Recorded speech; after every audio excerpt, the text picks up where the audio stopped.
Hello everyone and welcome back to the dugout.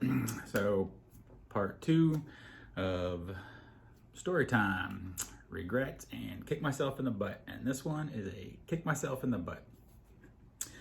So also got a mail day here inspired by Alex Bowman 53. So on to the story. Down in Tampa for work during spring training. I go over to George Steinbrenner Field, try to get the Yankees. I'm in uniform.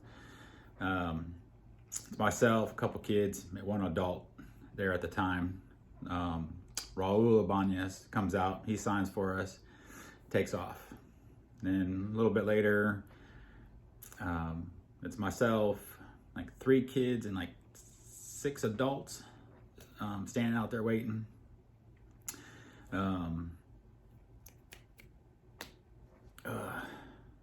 The manager for the Yankees at the time, it's slipping my mind right now.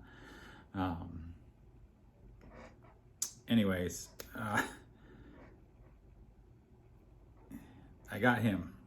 He pulled up, he was on the phone, put it down. He rolls the window, and he looks at me, looks at the kids, and looks at the rest of the adults, and he's like, I'm signing for him and them, no one else. And so I was like, that's kind of cool. So he signs the sweet spot, and I got the ball over here somewhere. And so later on, I'm down there with my coworker. She's probably about close to 9 months pregnant, and we're in the mall, close to over to the airport. And we're like one of those little kiosk things in the middle. And who do I see? Is Mariano Rivera walking with his wife. And I was just like, there's the Sandman. And I was like, and my baseball and stuff is in the hotel room. Well, not just thinking, probably about 20 minutes ago, I'm in a sports store that sold baseballs, and I don't know where my mind was going. I was just kind of like that almost starstruck kind of moment. So I was just like, I'm just gonna leave him alone right now. So we're walking around doing whatever, and she was like, I want a Starbucks. I'm like, all right. So we start walking down. I stop at another kiosk real quick. I see something, and so I'm walking down, and I see her at the register ordering paying. And I see him walking away with coffees.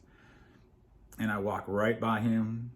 I made eye contact. We head nodded. I'm wearing my Detroit Tigers hat. He knew I knew who he was.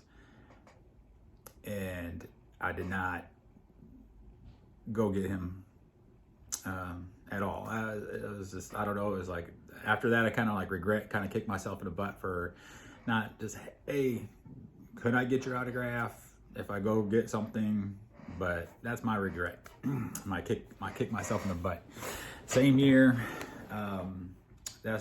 he was out for the season, so he ended up going to the National in Baltimore. I remember he was signing, it was $250 a pop, and I was just like, I could have got him for free. I was like, ugh. So that's my kick myself in the butt moment.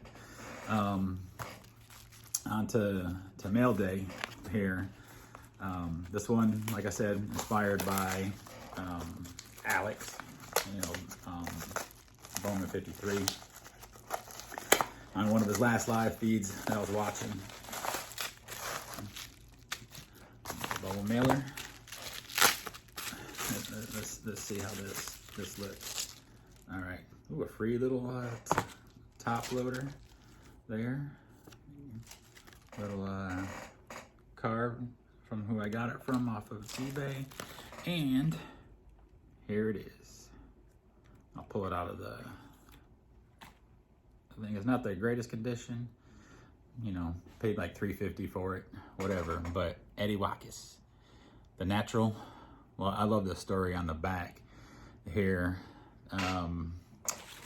Give me 1 minute while I put my glasses on to read this to you.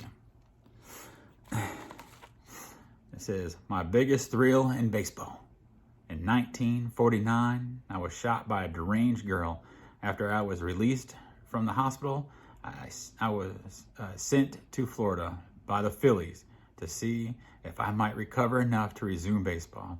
The schedule laid out for me was a nightmare. I was in a bad nervous condition, and I grew more depressed each day. Then I met a girl who knew a lot about human nature, who had faith in me. I went on to a good season, and the newspapers commended me for the comeback of the year. The girl who helped so much is now my wife. Now that's a great story. That's pretty cool. That's why I wanted to get the card is because of that story. And plus a Philly here. I mean, he's wearing the Orioles uniform and stuff, and here's the back of the card if you want to see it. Just a great card to have in the collection. And reading on Wikipedia, he was shot by a Ruth Ann Steinhagen, who was obsessed with him when he played for the Cubs. And then I guess it like him seeing him every day, kind of like kept her obsession at check. So then he got traded to the Phillies, and went to the hotel, checked in underneath an alias name, said it was an old high school connection, and said that he needed to, come to her room for an urgent message. And then, shot him. He almost died, and apparently, I guess, several times on the table. But successfully, the bullet was removed, and he lived to be 53 years old. He died in 72. So thank you for coming by, listening to me ramble on my kick myself in the butt moment, and a little mail day. So go Phillies in the World Series. And thank you again for joining me in the dugout, and I'll see you at next game.